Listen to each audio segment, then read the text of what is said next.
પાદરા તાલુકાના સોખડા ખુદ ગામમાં વારંવાર જાહેર માર્ગ પર દેખાતો મહાકાય મગર આખરે વન વિભાગના પાંજરામાં પૂરાયો છે।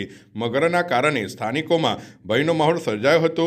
પાદરા તાલુકાના સોખડા ખુદ ગામમાં છેલ્લા કેટલાક દિવસોથી એક મહાકાય મગર વારંવાર જાહેર માર્ગ પર આવી જતો હતો। મગર રોડ પર આવી જવાના અનેક વિડીયો સોશિયલ મીડિયામાં વાયરલ થતાં સ્થાનિકોમાં ભય ફેલાયો હતો। ગામના લોકોએ સમગ્ર ઘટનાની જાણ વન વિભાગને કરતા વન વિભાગની ટીમ તાત્કાલિક સ્થળ પર પહોંચી હતી અને મગરને પકડવા માટે પાંજરું ગોઠવ્યું હતું। વન વિભાગના પ્રયાસો સફળ રહ્યા અને મહાકાય મગર પાંજરામાં પૂરાઈ ગયો। મગરને સુરક્ષિત રીતે કબજે કર્યા બાદ તેને યોગ્ય કુદરતી નિવાસ સ્થાને છોડવાની કાર્યવાહી હાથ ધરવામાં આવશે।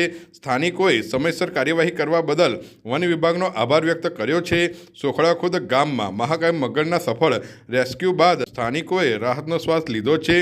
વન વિભાગે લોકોને જંગલી પ્રાણીઓ દેખાય તો નજીક ન જવા અને તાત્કાલિક વન વિભાગને જાણ કરવા અપીલ કરી છે।